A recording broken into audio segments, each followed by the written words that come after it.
Hi friends, welcome back to our channel smart talks. కన్యా రాశి వారికి 20, 21, 22వ తేదీల్లో మీకు జరగబోయేది తెలిస్తే చాలా సంతోషపడతారు, అలాగే ఆశ్చర్యపడతారు.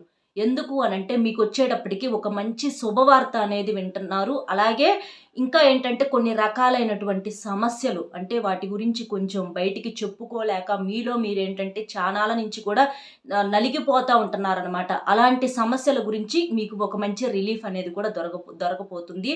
అలాగే కొన్ని కొన్ని సమస్యల నుంచి కూడా బయటపడటం కోసం ఒక మంచి సింపుల్గా పరిహారాలు అనేవి కూడా నేను చెప్తాను, అలా చేసుకోండి. ఈ కన్యా రాశి వాళ్ళది ఏంటంటే రాశి పరంగా వచ్చేటప్పటికి 6వ రాశి. ఈ రాశికి అధిపతి బుధుడు.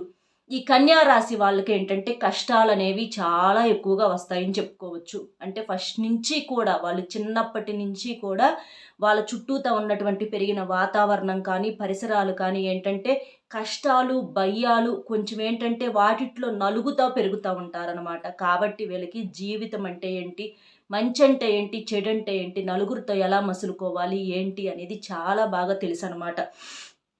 ఏదైనా సరే ఎవరిని కూడా గబక్కన తొందరపడి మాట్లాడరు. అలాగే ఈ కన్యా రాశి వాళ్ళకి ఏంటంటే చక్కదనం అనేది చాలా ఎక్కువగా ఉంటుంది. అంటే అందంగా చక్కగా మగవాళ్ళైనా కావచ్చు, ఆడవాళ్ళైనా కావచ్చు, చక్కగా బాగుంటారు. అంటే మంచి చామన ఛాయ రంగైనా సరే ముఖంలో ఒక మంచి కళతోటి లక్ష్మీ కళ అనేది ఉట్టిపడుతూ ఉంటుందన్నమాట. అలాగే మగవాళ్ళు కూడా మంచిగా హ్యాండ్సమ్గా మంచి పర్సనాలిటీ తోటి, అంటే వీళ్ళు ఏంటంటే ఒక ఆరోగ్యం మీద ఒక మంచి దృష్టి అనేది పెట్టుకొని ఉంటారు. అంటే మేము బాగుండాలి, ఆరోగ్యం బాగుండాలి ఎప్పుడైనా సరే. అంటే జీవితంలో డబ్బు అనేది ఎంత ముఖ్యమో అంతకన్నా ముఖ్యమైనది ఆరోగ్యం అని చెప్పేసేసి నమ్ముతూ ఉంటారు. అంటే సమయానికి మంచిగా ఫుడ్ తీసుకోవటం కానీ, జాగ్రత్తగా ఉండటం, ఎక్కువగా ఆరోగ్యం మీద కాన్సన్ట్రేషన్ చేస్తూ ఉంటారు. అలాగే అలంకరణ ప్రియులని కూడా చెప్పుకోవచ్చు. అంటే చిన్న ఫంక్షన్ అయినా పెద్ద ఫంక్షన్ అయినా వీళ్ళు ఏంటంటే ఎక్కువగా సింపుల్గా వీళ్ళకి ఉన్న దాంట్లోనే ఎక్కువగా చక్కగా రెడీ అవుతూ ఉంటారనమాట. అంటే మేము బాగుండాలి అనేటటువంటి ఒక మనస్తత్వం, అంటే ఆ మనస్తత్వం ఏంటంటే చాలా మంచిది. అది కలుసుబాటు అనమాట. అలాగే ఉండాలి. అలా కాకుండా మాకు బాధలు ఉన్నాయని చెప్పేసి కొంతమంది దేవుడా అంట కూర్చుంటారు. అలా ఎప్పుడూ కూడా చేయకూడదు. మనిషి ఏంటంటే ఉన్న దాంట్లోనే సంతోషంగా బ్రతికినదే లైఫ్. ఎందుకంటే ఏ రోజు ఏదో తెలియదు కాబట్టి జీవితాన్ని ఏంటంటే ఎంజాయ్ చేయాలి. ఎంత ఉన్నదా అన్నది ముఖ్యం కాదు, ఎంత సంతోషంగా బ్రతికాము అనేది జీవితంలో ముఖ్యమైనది చివరికి మనం చూసుకుంటే. కాబట్టి వీళ్ళు ఆ జీవితం విలువ తెలిసినటువంటి వాళ్ళు, చక్కగా మంచి చెడులు చిన్నప్పటి నుంచి చూశారు కాబట్టి జీవితం అంటే ఏంటనేది ఒక అవగాహన అనేది వీళ్ళకి బాగా ఉంటుందన్నమాట. అలాగే వీళ్ళు చాలా తెలివైన వారు. ఎవరినైనా సరే వీళ్ళ మాటలతోటి వీళ్ళ చేతలతోటి ఆకట్టుకుంటారనమాట. వీళ్ళతో ఎవరైనా మాట్లాడితే మళ్ళీ వీళ్ళ దగ్గరకు వచ్చి కూర్చోవటం, మళ్ళీ వీళ్ళతో మాట్లాడటం అలా చేస్తూ ఉంటారనమాట. అంటే ఎదుటి వారికి కూడా సలహాలు అనేవి బాగా ఇస్తూ ఉంటారు. అంటే మీరు ఎలా చేసుకోండి, ఇలా చేసుకోండి అని చెప్పేసి మంచిగా సలహాలు ఇస్తారు. అంటే ఎవరిని నాశనం చేసేటట్లుగా ఉండవు వీళ్ళ సలహాలు, బాగుపడేటట్లుగా ఉంటాయి. కాబట్టి వీళ్ళ మాటలు నలుగురికి కూడా బాగా నచ్చుతాయి అన్నమాట. ఇంకా వచ్చేటప్పటికి డబ్బు పరంగా వచ్చేటప్పటికి వీళ్ళకి ఏంటంటే సమస్యలు అనేవి చాలా రకాలుగా వస్తూ ఉంటాయి. అంటే సంపాదన ఏంటంటే ఆటోమేటిక్గా వచ్చేస్తూ ఉంటుంది. కానీ అంతకన్నా స్పీడ్గా ఖర్చులు అనేవి ఎక్కువగా, సంపాదన కన్నా కూడా ఖర్చులు అనేవి చాలా ఎక్కువగా ఉంటాయి అన్నమాట. దాని గురించి ఒక్కొక్కసారి చాలాక కొంచెం ఇబ్బంది పడతా ఉంటారు. చిన్న చిన్నగా కొంచెం ఏమన్నా అప్పులు చేయటము, అనుకునే వాళ్ళని ఎవరినన్నా అడగటము, వాళ్ళ దగ్గర నుంచి సరైనటువంటి సహకారం లేక ఇబ్బంది పడటం. ఎందుకంటే ఒక రోజున వీళ్ళ దగ్గర ఉన్నప్పుడు వీళ్ళు ఎంతమందికో సహాయం చేశారు. కానీ ఇవాళ రోజున వీళ్ళు కష్టాల్లో ఉంటే మాత్రం వీళ్ళకి చెయ్యందించడానికి ఎవ్వరూ కూడా ముందుకు రాకపోవటంతో జనాల మనస్తత్వాలు అనేవి పూర్తిగా చదివి వీళ్ళు జాగ్రత్త పడటం. అంటే ఇంక జీవితం అంటే ఎవరితోనైనా సరే ఎంతవరకు ఉండాలి అంతవరకు ఉండాలనేటటువంటి ఒక అవగాహన అనేది తెలుసుకుంటారనమాట. అలా మంచి చెడులు నేర్చుకుంటా జీవితంలో ముందుకెళ్ళేటటువంటి మనుషులుగా ఈ కన్యా రాశి వాళ్ళని చెప్పుకోవచ్చు. ఇక మీకు వచ్చేటప్పటికి 20వ తారీఖు ఏంటి అని అంటే చాలా చాలా బిజీగా ఉంటారని చెప్పుకోవచ్చు. మధ్యాహ్నం ఉదయం లేచిన దగ్గర నుంచి కూడా హడావుడిగా మధ్యాహ్నం వరకు కూడా చాలా బిజీగా ఉంటారు. అంటే తినటానికి కూడా, అంటే కనీసం కాఫీ తాగటానికి కూడా టైం లేనంతగా హడావుడిగా బిజీగా ఉంటారు. కాబట్టి మీరేంటంటే ఏదైనా సరే ఏదన్నా ఒక పనికి చేయాలి పెట్టాలి అని అనుకున్నప్పుడు కొంచెం ముందు పొద్దున్నే నిద్రలేచి చేసుకోవటం వలన ఆ ఒత్తిడి కంగారు అనేది చాలా వరకు తగ్గేటటువంటి అవకాశం అనేది ఉంది. అలాగే ప్రయాణాల్లో కూడా మీరు ఒక బండి మీద వెళ్ళొచ్చు, కారులో వెళ్ళొచ్చు, ఏదైనా సరే పని మీద అట్లా ఏది మీకు అవకాశంగా ఉన్నా, లేకపోతే ఒక సైకిల్ అవ్వచ్చు, ఏదైనా సరే అట్లా ఒక బండి మీద వెళ్తుంటే హెల్మెట్ కానీ, లేకపోతే కారులో అయితే సీట్ బెల్ట్ కానీ, సైకిల్ మీద అయినా స్లోగా నిదానంగా చూసుకొని మీరు ప్రయాణం చేసినట్లయితే మీకు ప్రమాదాలు తప్పేటటువంటి అవకాశం అనేది ఉంది. కాబట్టి చాలా నిదానంగా ప్రశాంతంగా పనులు అనేవి చేసుకోండి. ఎందుకంటే పనులు అనేవి బ్రతికున్నన్నాళ్ళు ఉంటాయి కాబట్టి హడావుడి అనేది పడకూడదు. అంటే మీకు తెలుసు ఆ విషయం, కాకపోతే ఒక్కొక్కసారి ఏంటంటే పరిస్థితులను బట్టి మనం ఏంటంటే మన ఇదిని కూడా కంట్రోల్ చేసుకోలేకపోతాము. ఆ కంగారు అనేది అట్లా ఆటోమేటిక్గా వచ్చేస్తూ ఉంటుంది అనమాట. కాబట్టి కొంచెం ముందు లేగవటం ఇలాంటివి చిన్న చిన్నవి చేస్తూ ఉంటుంటే మీకు ఆ ఒత్తిడి నుంచి బయటపడేటటువంటి అవకాశం అనేది ఉంటుంది. డబ్బు పరంగా బాగా కలిసి వచ్చిద్ది. కష్టానికి తగినటువంటి ప్రతిఫలాన్ని చూసి సంతోషపడటం అనేది జరిగిద్ది అనమాట. అలాగే కొన్ని అనుకోని ఖర్చులు ఎదురవుతాయి. ఎందుకు అలాంటి ఖర్చులు ఎదురవుతున్నాయా అని చెప్పేసేసి ఆచితూచి ఖర్చు చేసుకుంటే చాలా మంచిది.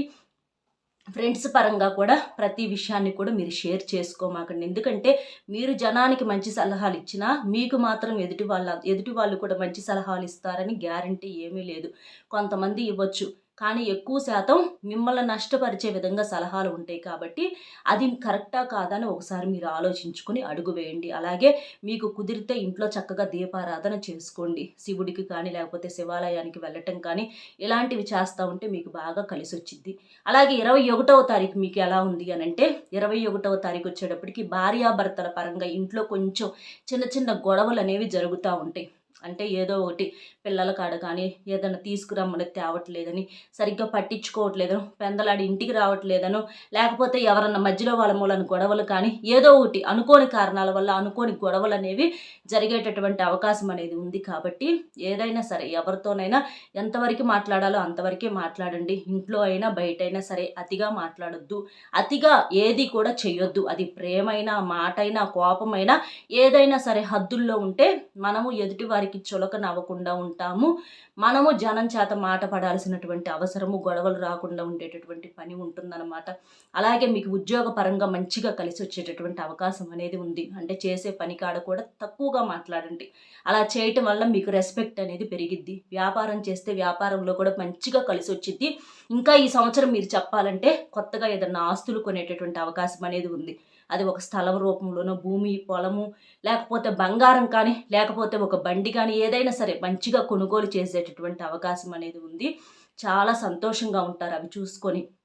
ఇక 22వ తారీఖు వచ్చేటప్పటికి మీకు ఎలా ఉంది అని అంటే, కొంచెం అంటే విద్యార్థుల పరంగా కూడా చదువుల్లో చిన్న చిన్న సమస్యలు వచ్చినప్పటికీ కూడా అంటే అవి మంచి చెడు తెలుసుకొని ముందుకు వెళ్ళేటటువంటి అవకాశం అనేది ఉంది. రాజకీయ నాయకులకు బాగుంది.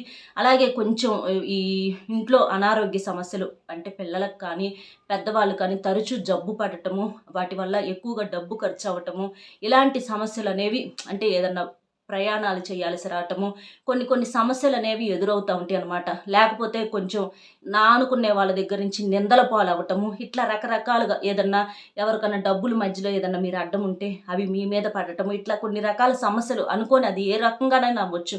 కాబట్టి ఎవరితోనైనా సరే జాగ్రత్తగా ఉండండి. ఎక్కువలు తక్కువలు వెళ్ళొద్దు. ఎవరికి మధ్యవర్తిగా మాటలకి కానీ డబ్బుకు కానీ ఉండొద్దు.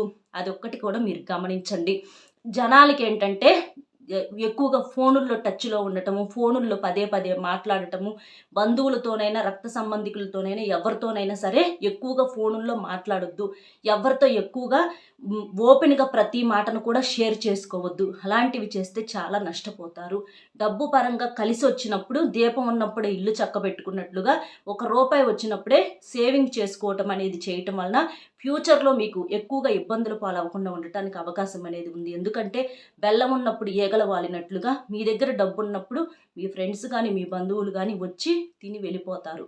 కాబట్టి అలాంటి వాళ్ళని ఎవ్వరిని కూడా దగ్గరకు రానివ్వద్దు. ఎందుకంటే మీరు కష్టాల్లో ఉన్నప్పుడు కూడా ఎవరు సహాయం చేయట్లేదన్న విషయాన్ని మీరు గమనించి జనం అందరూ కూడా ఎంతవరకో అంతవరకే అనేటటువంటి, ఎందుకంటే పైకే నవ్వులు లోపలంతా కూడా చాలా చాలా కుట్రాలుగా ఉంటున్నారు. కాబట్టి ఆ సత్యాన్ని మీరు గ్రహించండి. జనంతో ఎక్కువగా ఉండొద్దు, క్లోజ్గా ఉండొద్దు. ఇంట్లో వాళ్ళతో ప్రేమగా సంతోషంగా ఉండండి. భార్య పిల్లలతో అవ్వచ్చు, భర్త పిల్లలతో అవ్వచ్చు, వీళ్ళతో సంతోషంగా ఉండండి. చాలా బాగా కలిసి వచ్చింది. అలాగే మీకు నరదిష్టి అనేది చాలా ఎక్కువగా ఉంది. కాబట్టి మీరేం చేస్తారంటే ఒక నిమ్మకాయ కానీ లేకపోతే ఒక కోడిగుడ్డుతో కానీ కొంచెం కాటుకుతోటి అట్లా చుక్కకలాగా పెట్టేసేసి ఎడమ నుంచి కుడికి 11 సార్లు, కుడి నుంచి ఎడమకు 11 సార్లు తల చుట్టూత దిష్టి తీసేసుకొని దాన్ని ఎవరు తొక్కని చోట పడేయటం వలన దిష్టి అనేది చాలా వరకు కూడా పోతుంది. మీకు ఆరోగ్యపరంగా కూడా బాగుంటుంది, చేసే పనిలో కూడా కలిసి వచ్చింది. అర్థమైంది కదా ఏంటనేది. వీడియో నచ్చితే ఒక చిన్న లైక్ ఇచ్చి సపోర్ట్ చేయండి. మీరు లైక్ చేయడం వల్ల వీడియో ఇంకొంతమందికి రీచ్ అవుతుంది. అలాగే మీకు తెలిసిన ఫ్రెండ్స్ ఎవరైనా కన్యా రాశి వాళ్ళు ఉంటే వాళ్ళకు కూడా షేర్ చేయండి. మరొక మంచి టాపిక్తో మళ్ళీ కలుద్దాం. Bye friends.